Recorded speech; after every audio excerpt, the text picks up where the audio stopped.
ನಮ್ಮ ಮೆಟ್ರೋ ಪ್ರಯಾಣಿಕರಿಗೆ ಬಿಎಂಆರ್ಸಿಎಲ್ನಿಂದ ಹೊಸ ಗುಡ್ ನ್ಯೂಸ್ ಸಿಕ್ಕಿದೆ. ಇನ್ಮುಂದೆ ಮೆಜೆಸ್ಟಿಕ್ನಲ್ಲಿ ಇಂಟರ್ಚೇಂಜ್ ವೇಳೆ ತಳ್ಳಾಟ, ಗುಡ್ಡಾಟದ ಸಮಸ್ಯೆ ಇರೋದಿಲ್ಲ. ಇನ್ನು ನಿಮ್ಮ ಟ್ರಾವೆಲ್ ಸ್ಮೂತ್ ಆಗಿರುತ್ತೆ. ಅದು ಹೇಗೆ ಅಂತ ಹೇಳ್ತೀವಿ ಈ ಸ್ಟೋರಿಯಲ್ಲಿ. ನಮ್ಮ ಮೆಟ್ರೋದಲ್ಲಿ ಪ್ರಯಾಣಿಸುವವರಿಗೆ ಮೆಜೆಸ್ಟಿಕ್ನಲ್ಲಿರುವ ಗ್ರೀನ್ ಮತ್ತು ಪರ್ಪಲ್ ಲೈನ್ಗಳ ನಡುವೆ ಇಂಟರ್ಚೇಂಜ್ಗೆ ಇರುವ ಸೌಲಭ್ಯದ ಬಗ್ಗೆ ಗೊತ್ತಿರುತ್ತೆ.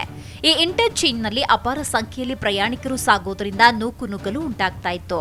ಈ ಸಮಸ್ಯೆಗೆ ಬೆಂಗಳೂರು ಮೆಟ್ರೋ ರೈಲು ನಿಗಮ ಮುಕ್ತಿ ಹಾಡಿದೆ. ನಮ್ಮ ಮೆಟ್ರೋನ ಮೆಜೆಸ್ಟಿಕ್ ಜಂಕ್ಷನ್ನಲ್ಲಿ ಈವರೆಗೆ ಇದ್ದ ಇಂಟರ್ಚೇಂಜ್ ಮಾರ್ಗಕ್ಕೆ ಹೆಚ್ಚುವರಿಯಾಗಿ ಮತ್ತೊಂದು ಮಾರ್ಗವನ್ನು ತೆರೆಯಲಾಗಿದೆ. ಪರ್ಪಲ್ ಲೈನ್ ಇಂಟರ್ಚೇಂಜ್ಗೆ ಹೊಸ ಸೌಲಭ್ಯ. ಈ ಹೊಸ ಮಾರ್ಗ ಮೇ 21ರಿಂದ ಕಾರ್ಯಾರಂಭ ಮಾಡಲಿದ್ದು, ಅದರ ಮೂಲಕ ಪ್ರಯಾಣಿಕರು ಗ್ರೀನ್ ಅಥವಾ ಪರ್ಪಲ್ ಲೈನ್ಗಳಿಗೆ ಇಂಟರ್ಚೇಂಜ್ ಆಗಬಹುದಾಗಿದೆ.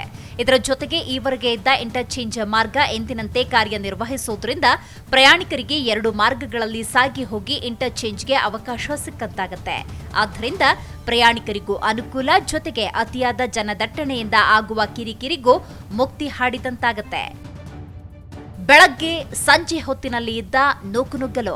ಈ ಮೊದಲು ಮೆಜೆಸ್ಟಿಕ್ನಲ್ಲಿ ಇಂಟರ್ಚೇಂಜ್ಗಾಗಿ ಈವರೆಗೆ ಇದ್ದ ಮಾರ್ಗದಲ್ಲಿ ಅತ್ತ ಗ್ರೀನ್ನಿಂದ ಪರ್ಪಲ್ ಲೈನ್ ಕಡೆಗೆ ಬರುವವರು ಹಾಗೂ ಪರ್ಪಲ್ ಲೈನ್ನಿಂದ ಗ್ರೀನ್ ಲೈನ್ಗೆ ಕಡೆಗೆ ಹೋಗುವವರು ಅತ್ತಿಂದಿತ್ತ ಇತ್ತಿಂದತ್ತ ಒಂದೇ ವೇಳೆಯಲ್ಲಿ ಸಾಗ್ತಾ ಇದ್ದುದರಿಂದ ಸಾಕಷ್ಟು ಜನದಟ್ಟಣೆ ಉಂಟಾಗ್ತಾ ಇತ್ತು. ಅದರಲ್ಲೂ ಬೆಳಗ್ಗೆ ಮತ್ತು ಸಂಜೆ ವೇಳೆಯಲ್ಲಿ ಕಚೇರಿಗಳು ಆರಂಭ ಮುಗಿದ ಅವಧಿಯಾಗಿರುತ್ತೆ. ಹೀಗಾಗಿ ಭಾರಿ ದೊಡ್ಡ ಸಂಖ್ಯೆಯಲ್ಲಿ ಪ್ರಯಾಣಿಕರು ಮೆಟ್ರೋ ರೈಲುಗಳಲ್ಲಿ ಸಂಚರಿಸುವುದರಿಂದ ಮೆಜೆಸ್ಟಿಕ್ನಲ್ಲಿ, ಅದರಲ್ಲೂ ಇಂಟರ್ಚೇಂಜ್ನಲ್ಲಿ ಪ್ರಯಾಣಿಕರು ಓಡಾಡುವುದಕ್ಕೆ ಕಷ್ಟವಾಗ್ತಾ ಇತ್ತು.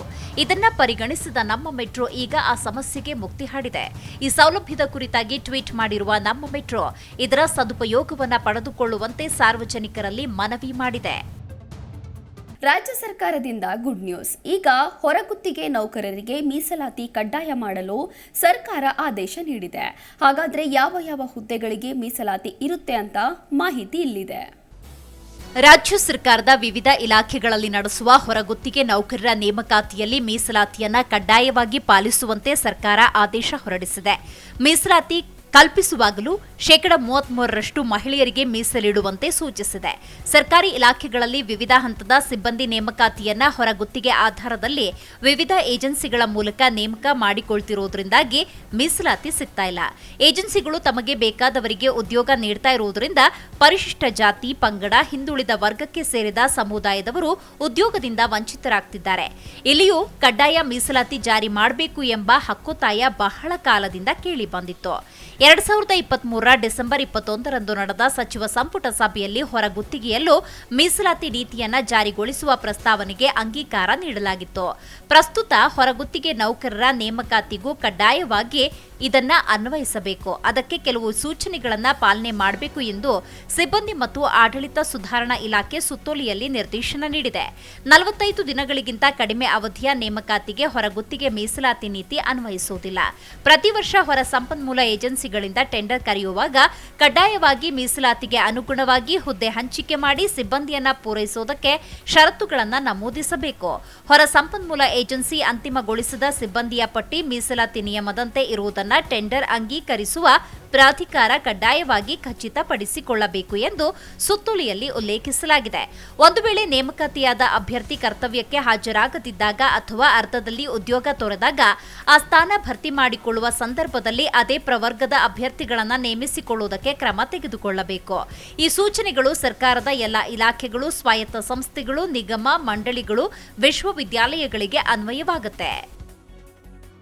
ಆದೇಶದಲ್ಲಿ ಏನಿದೆ? ಹೊರಗುತ್ತಿಗೆ ಸಿಬ್ಬಂದಿ ಒದಗಿಸುವ ಏಜೆನ್ಸಿ ನೀಡುವ ಸಿಬ್ಬಂದಿಯ ಜಾತಿ ಪ್ರಮಾಣ ಪತ್ರ ಮತ್ತು ಇತರೆ ದಾಖಲೆಗಳನ್ನು ಟೆಂಡರ್ ಅಂಗೀಕರಿಸುವ ಪ್ರಾಧಿಕಾರ ಪರಿಶೀಲಿಸಿಯೇ ಕಾರ್ಯಾದೇಶ ನೀಡುವುದಕ್ಕೆ ಕ್ರಮ ವಹಿಸಬೇಕು. ಯಾವುದೇ ಇಲಾಖೆಯಲ್ಲಿ 20 ಅಥವಾ ಅದಕ್ಕಿಂತ ಅಧಿಕ ಅಭ್ಯರ್ಥಿಗಳನ್ನು ಹೊರಗುತ್ತಿಗೆ ಆಧಾರದಲ್ಲಿ ನೇಮಕ ಮಾಡಿಕೊಳ್ಳುವ ಸಂದರ್ಭದಲ್ಲಿ ಮಾತ್ರ ಮೀಸಲಾತಿ ನೀತಿ ಜಾರಿ.